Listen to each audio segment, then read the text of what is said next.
गोपाल अपनी गाय गौरी को नहलाने के लिए गांव के पास वाले तालाब में ले जाता है और गाय को अच्छे से तालाब में रगड़ रगड़ कर नहलाता है।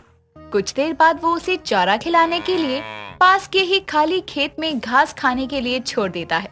तभी पानी भरा मटका ले जाते हुए गांव में रहने वाली सुरसुरी गोपाल की गाय को अपने खेत में जाते हुए देखकर कहती है, काहो गोपाल भैया, तुम्हारी गैया को चरने के लिए हमारा ही खेत दिखा था क्या?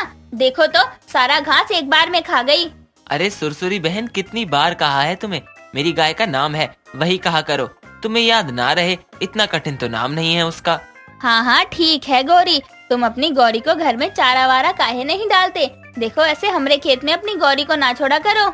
सुरसुरी बहन, तुम तो जानती हो चारा बाजार में कितना महंगा है। अब मैं गरीब अपनी गौरी को चारा खिलाऊं या अपने परिवार को खाना? वो सब हम नहीं जानते, और जब गरीबी में चारा नहीं खिला सकते हो तो काहे के लिए गैया पाले हो? खाली दूध दुहने के खातिर? हाँ, आज के बाद कभी तुम्हारी गैया को हम देख लिए ना अपने खेत में तो ठीक नहीं होगा। इतना कहकर सुरसुरी वहाँ से चली जाती है। जिसके बाद गोपाल वैसे तो एक गरीब मजदूर था और वो अपनी गाय गौरी को बहुत प्यार करता था और उसे अपनी शादी के दहेज में गौरी मिली थी। वो मजदूर था, इसीलिए कभी काम मिलता तो कभी नहीं, जिसके कारण घर में पैसों की तंगी हमेशा रहती। इसीलिए वो अपनी गाय का दूध भी बेचा करता। वो गौरी के लिए चारा नहीं खरीद पाता था, इसीलिए उसे किसी के खेत में अक्सर घास चरने के लिए छोड़ दिया करता। एक शाम गोपाल के घर के बाहर खूंटे से बंधी गौरी अपनी पूंछ को हिलाकर उसके आसपास के मच्छर मक्खियों को दूर भगा रही थी। ये देखकर गोपाल अपनी पत्नी को आवाज लगाकर कहता है, माला, अरे भगवान, कहाँ हो तुम? जी घर में ही हूँ, और कहाँ रहूंगी? क्या हुआ? घर में बैठी हो, कभी बाहर आकर एक नजर गोरी को भी देख लिया करो। देखो तो कितने मच्छर मंडरा रहे हैं इसके आसपास। अरे मंडरा ही रहे हैं ना, कौन सा आपकी गौरी को छेड़ रहे हैं? और मैं घर में खाना बनाऊं या आपकी गैया को देखूं? तुम्हें तो इसकी कोई फिक्र ही नहीं है। लाओ मुझे उपला दो, उसे जलाकर धुआं कर दूंगा तो सारे मच्छर भाग जाएंगे। उपले? अरे कहाँ से लाऊं उपले? बाजार में भी अब 5 रुपए का एक छोटा उपला मिलता है। पैसे उपले लाने में खर्चा करूँ, इतने भी अमीर नहीं है हम। अरे भगवान, उपले खरीदने की भला क्या ही जरूरत? उपले बनाने के लिए गोरी का गोबर क्यों नहीं इस्तेमाल में लाती तुम? दिमाग में गोबर भरा है क्या आपके, जो सब कुछ भूल जाते हैं? हम गोबर भी तो सुनीता बहन को बेच देते हैं और वो सुबह ही आकर जितना गोबर होता है ले जाती है और हफ्ते भर के गोबर के 50 रुपए देती है बस। दोनों बातें कर ही रहे थे कि तभी उनकी 11 साल की बेटी सोनी अंदर से बाहर आकर कहती है, माँ, खाना दो ना, बहुत भूख लगी है। हाँ हाँ, बस थोड़ी देर और, बन ही रहा है। दोपहर से भूखी है बच्ची, दुकान से उधार ही आटा और खाना बनाने का तेल लाई हूँ। देखो, इस गौरी की सेवा से तुम्हारे परिवार का गुजारा नहीं होने वाला। कोई काम ढूंढो। इसके हर दिन के 2 लीटर दूध और गोबर बेचने से जो पैसा आता है ना, वो गरीबी में घर चलाने के लिए काफी नहीं है। मैंने 1-2 जगह पता भी किया है और लगता है काम जल्दी ही मिल जाएगा। माँ चलो ना, मुझे खाना खाकर गौरी के साथ खेलना भी है। हाँ बेटा, अंदर चलो। माला अपनी बेटी को लेकर चली जाती है तो गोपाल भी गौरी को प्यार से पुचकारते हुए वहाँ से चला जाता है। समय बीतता है, गोपाल को एक जगह काम मिल जाता है, जिसके कारण वो सुबह से शाम तक बाहर ही रहता और अब गौरी की देखभाल माला किया करती। वो रोज सुबह उसे चारा डालती और उसका दूध निकालकर बेचने चली जाया करती। लेकिन गौरी अब ज्यादातर खूंटे से बंधी रहती। एक रोज छुट्टी के दिन जब गोपाल सुबह उठता है तो देखता है कि गौरी के शरीर पर छोटे छोटे चकदे जैसे दाने उभर आए हैं, जिन्हें देखकर वो हैरान हो जाता है। तभी माला बाल्टी लेकर उसका दूध निकालने आती है। क्या हुआ? ऐसे क्या देख रहे हैं गौरी को? साइड हटिए, दूध निकालना है। 2 दिन से ये गौरी कम दूध दे रही है वैसे। मुझे लगता है गोरी की तबीयत ठीक नहीं। देखो ना, इसके शरीर पर ये चकते जैसे निशान कैसे हो गए हैं। अरे ये कुछ नहीं है, मच्छर वच्छर ने काट लिया होगा। बीमार होती तो भर भर के चारा खाती क्या?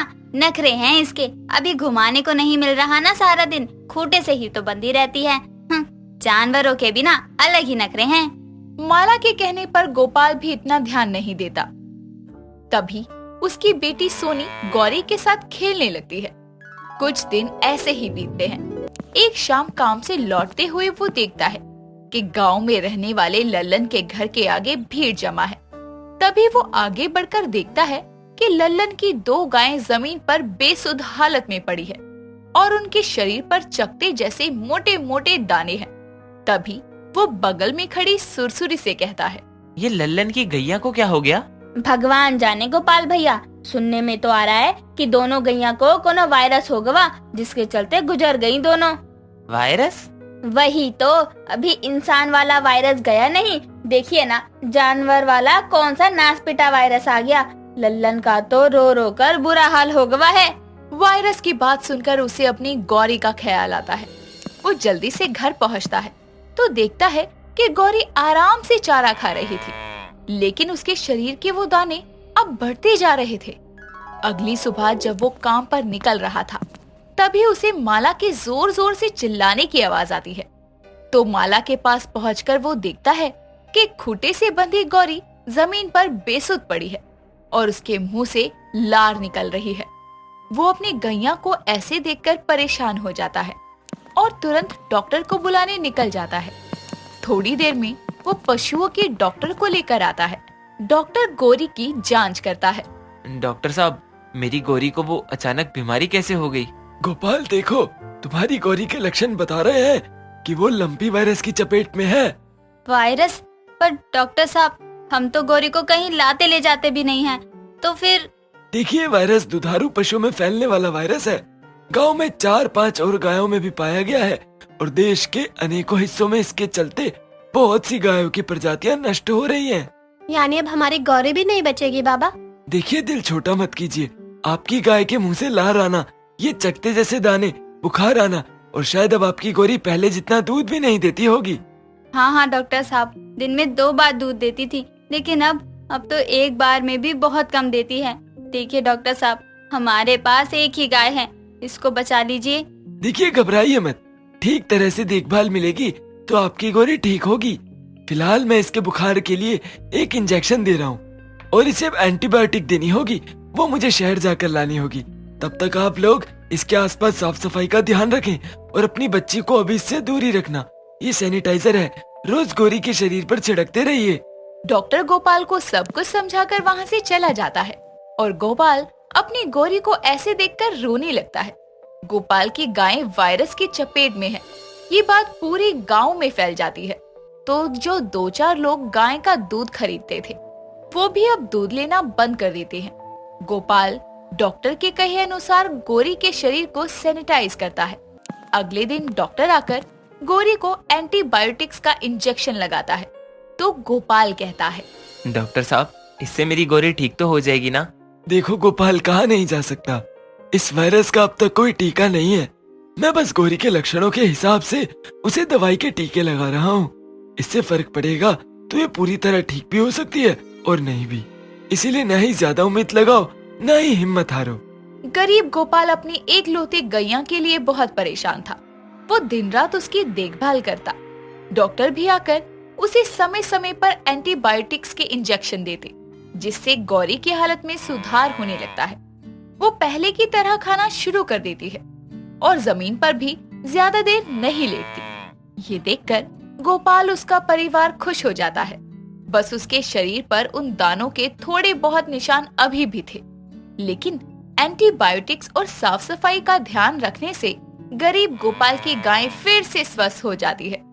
ये देखकर गांव वाले भी दंग रह जाते हैं। तो दोस्तों, समय रहते जिस तरह गोपाल को अपनी गाय गौरी के इस वायरस की चपेट में होने का पता चलते ही उसने डॉक्टर से सलाह लेकर अपनी गैया को बचाया। हम भी आशा करते हैं हमारे देश की गौ माताएं इस वायरस से बची रहें और इस बीमारी का शीघ्र ही कोई निवारण आए।